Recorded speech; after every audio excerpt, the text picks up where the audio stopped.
सूत जी महाराज कहते हैं कि कलिकाल के भक्त आज अज्ञानतावश शास्त्र विधि का त्याग कर मन माने ढंग से की गई पूजा पाठ के कारण इस मानव जीवन को परम सुख में, आनंद में, कल्याण में, शांति में बना नहीं सकते, क्योंकि पहला नियम है धन्यना, जो भी संसार में मां के गर्भ से कोई भी इंसान जन्म लेता है, चाहे वो बेटी के रूप में हो या बेटे के रूप में हो, वो कितना बड़ा धनवान बन जाए, बलवान बन जाए, बुद्धिमान बन जाए, यशस्वान बन जाए, कितना भी विद्वान बन जाए, मगर धर्म ग्रंथ कहते, संत कहते हैं कि मां के गर्भ से जन्म लेने वाला कोई भी स्त्री पुरुष ना तो घर के मंदिर की पूजा करने लायक शरीर होता है और ना ही किसी बाहर किसी प्राण प्रतिष्ठित देवालय में जाकर के देव पूजन करने लायक होता है। ध्यान देना मेरी बात पर। यानी मां के गर्भ से जन्म लेने वाला कोई भी इंसान किसी भी प्रकार की देवताओं की, संतों की, तीर्थों की पूजा पाठ, जप तप, यज्ञ हवन, आराधना, साधना, उपासना, मां के गर्भ से जन्म लेने वाला कोई भी इंसान का शरीर इस योग्य नहीं होता, क्योंकि मां के गर्भ से जन्म लेने वाला शरीर अपवित्र शरीर होता है और इतना पवित्र होता है जिसे आप जानते हैं, मानते हैं कि जब किसी मां के गर्भ से कोई संतान जन्म होती है तो जरा जोर से विचार करके बोलना, उसके घर का धर्म कर्म बंद हो जाता है कि चालू रहता है? बंद हो जाता है। और जब किसी के घर में कोई इंसान की मृत्यु होती है तब भी धर्म कर्म सब बंद हो जाता है।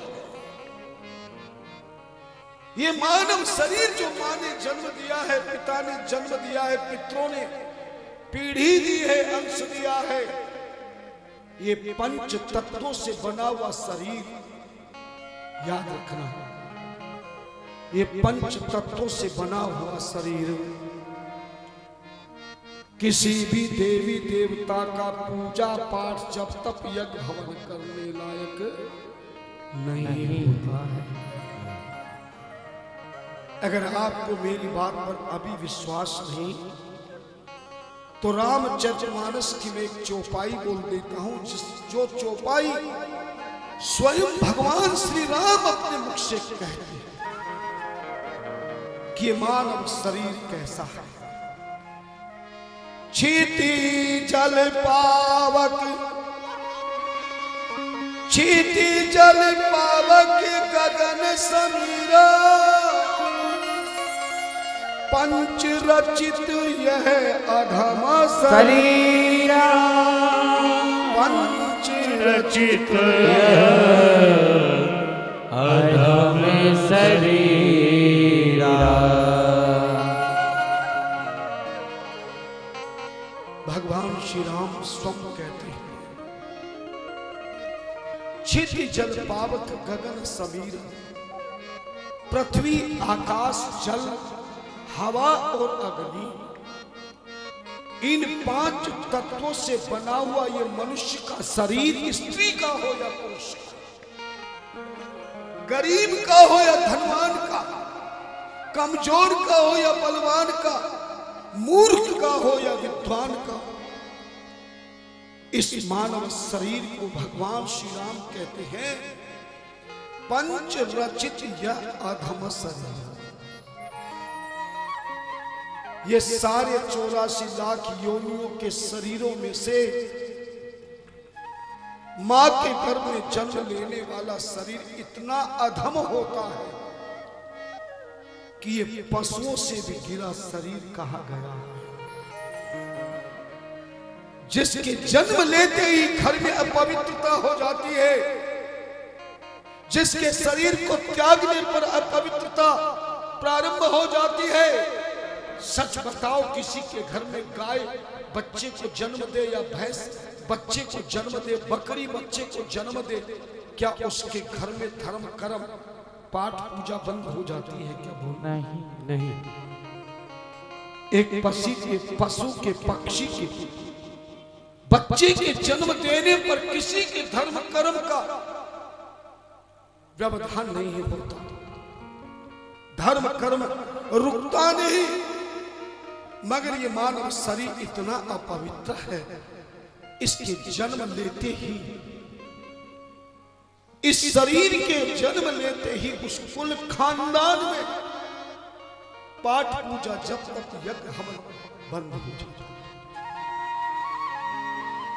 कभी कभी आप लोग सोचते हैं कि हम स्नान करके शुद्ध कपड़े पहन करके किसी पूजा में बैठ जाएं तो आप अपने शरीर को बड़ा पवित्र मानते हैं, पर आप आचार्य जी के पास पूजन कराने जाना, बहुत अच्छी तरह से स्नान करके जाओगे, सुंदर कपड़े पहन के जाओगे, शुद्ध कपड़े पहन के जाओगे, लेकिन जैसे ही पूजन कराने के लिए आचार्य जी आपको बिठाएंगे तो देखना पहले आपका शरीर पवित्र करेंगे।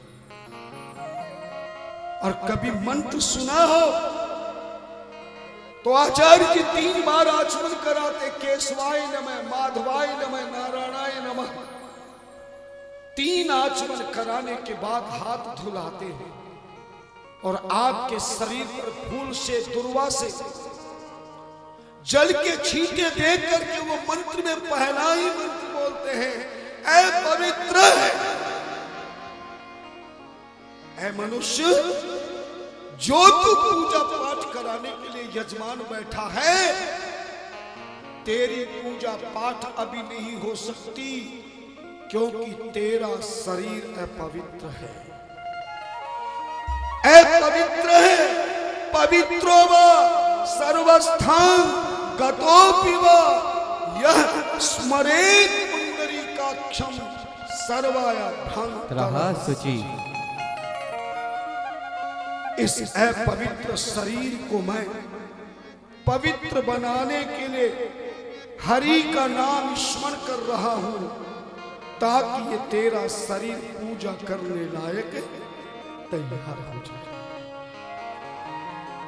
और इतना मनुष्य का शरीर में पवित्र होता है कि शरीर को पवित्र करने के बाद भी आचार्य जी आपके शरीर पर जल के छींटे देने के बाद जिस आसन पर आप बैठते हैं, देखना वो तुम्हारे बैठने वाले आसन को भी पवित्र करते हैं। पृथ्वी त्वया धृता लोका देवी त्वं विश्वनाथ त्वं च धार्यमान् देवी पवित्रम पुरुष आसनम। बात समझ रहे हो ना? चित जल पावक गगन समीरा, ये शरीर पवित्र होता है। भगवान से पूछा गया कि पवित्र शरीर कब होता है? सोई पावन, सोई पावन, सोई सुभग शरीरा,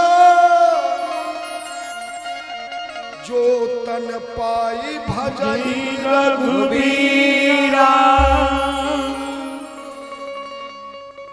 बोले वही शरीर पवित्र होता है जो मनुष्य का शरीर पाकर के प्रभु के भजन में वो शरीर लग जाए। पर प्रभु के भजन में ये अपवित्र शरीर कैसे लगेगा? शास्त्र कहता है, धर्म ग्रंथ कहता है, आज तक शायद आपको किसी ने समझाया नहीं, बताया नहीं, इसलिए आज भी बहुत सारे लोग पवित्र शरीर से ही पूजा पाठ जप यज्ञ धर्म कर्म कर रहे हैं, जिसके कारण मानव जीवन अपवित्र होकर पूजा करता हुआ अपने कष्टों से, दुखों से, पापों से निवृत्ति प्राप्त नहीं कर पा रहा, जीवन की प्रगति प्राप्त नहीं कर पा रहा है, मन को सुकृति में नहीं ढाल पा रहा है, अपने जीवन के शांति की आकृति को नहीं प्राप्त कर पा रहा। आप जितने बैठे हैं, मेरी बात को सुन के आपके मन में शंका जरूर हुई होगी कि महाराज जन्म तो मां के गर्भ से ही होता, अब मां के गर्भ से जन्म लेने वाला शरीर अगर अपवित्र हो गया और पूजा करने लायक नहीं रहा, तो फिर ये शरीर हमारा पूजा पाठ, जब तक यज्ञ हवन अनुष्ठान आराधना साधना करने वाला फिर कैसे बनेगा? कितने लोग पूछना चाहते हैं, जरा बताओ।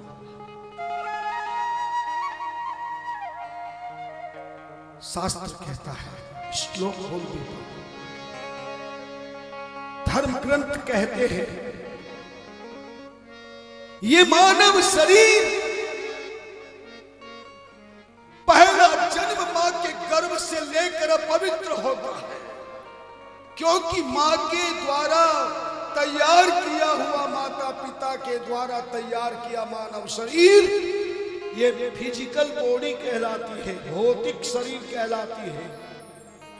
इस शरीर के द्वारा तुम शिक्षा प्राप्त कर सकते हो, इस शरीर के द्वारा तुम बड़े से बड़ा पद प्राप्त करके, डिग्रियां प्राप्त करके धनवान बन सकते हो, बलवान बन सकते हो, बुद्धिमान बन सकते हो, परिवारवान बन सकते हो, रिश्तेदारवान बन सकते हो।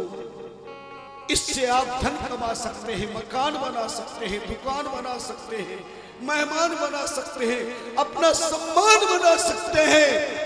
पर मां के गर्भ से, भौतिक शरीर से जीवन का कल्याण नहीं बना सकते। जबकि तुलसी जी महाराज जो कहते हैं, इस मानव शरीर को 84 लाख योनियों मिलकर के, इसी शरीर के द्वारा ही मनुष्य अपने पिछले जन्मों के पाप तापों से मुक्ति प्राप्त कर सकता है, ईश्वर की भक्ति प्राप्त कर सकता है, जीवन को जीने की शक्ति प्राप्त कर सकता है। लेकिन बिना वो प्रभु की कृपा से ये नहीं मिलता। अब दूसरा प्रश्न है, अगर ये शरीर केवल संसार के ही कामों के लिए है, ये किसी धर्म कर्म के लायक नहीं है, तो फिर ये मनुष्य का शरीर धर्म कर्म लायक कैसे बनेगा? शास्त्र ने जवाब दिया, हाथ जोड़ के बैठिए। सही विद्यादातम जनयति तदस्य श्रेष्ठम जन्म माता पितरोस्तु शरीर नेव जनयतः। माता पिता केवल संसार में रहने के लिए, खाने के लिए, शरीर को बनाने के लिए, शरीर को बुद्धिमान, धनवान, बलवान, बुद्धिमान, परिवारवान बना सकता है। लेकिन ये शरीर का जब तक मां के गर्भ से जन्म लेके दूसरा जन्म नहीं हो जाता,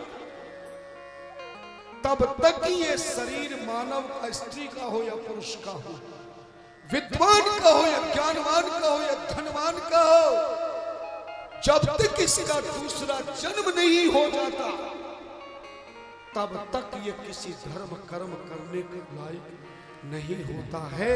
और दूसरा जन्म लिए बिना यदि धर्म कर्म करता भी है, तो सबका सब निष्फल हो जाता है। उदाहरण दिया था मैंने आपको, कल भी आज भी याद दिला देता हूं। रावण को ब्राह्मण जैसा शरीर मिला, विद्वान के वंश का, कुल वंश का पुलस्त ऋषि जैसे संत का वंश मिला, ज्ञान मिला, धन मिला, वन मिला, यश मिला, कीर्ति मिली, तपस्या मिली, भगवान की पूजा करने का अवसर मिला, ईश्वर के दर्शन करने का अवसर मिला। लेकिन उस रावण का जिंदगी में उन किए गए धर्म कर्मों का कोई फल उसे प्राप्त नहीं हुआ। मरने के बाद उसकी पत्नी ने खुद कहा, बोले राम विमुख असहाल तुम्हारा, तूने इतनी बड़ी पूजा पाठ और तपस्याएं की रावण,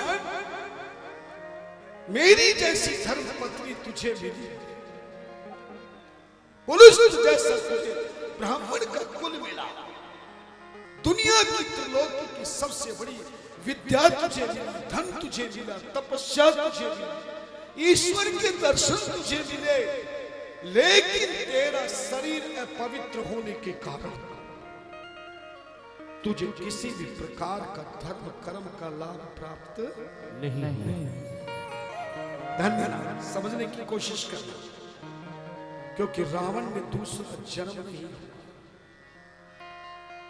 एक जन्म मां के गर्भ से होता है और दूसरा जन्म सतगुरु महाराज के माध्यम से दूसरा मानव का जन्म। जय गुरु नाम दान लेने के बाद ही इस शरीर का दूसरा जन्म होता है। मां के गर्भ से जन्म लिया शरीर भौतिक शरीर कहलाता है और सतगुरु से नाम दान लेने के बाद यह शरीर आध्यात्मिक शरीर बन जाता है और ये पूजा करने के लिए, पाठ करने के लिए, जप करने के लिए, भजन करने के लिए, यज्ञ करने के लिए, आराधना साधना तीर्थ दान करने लायक शरीर बन जाता है।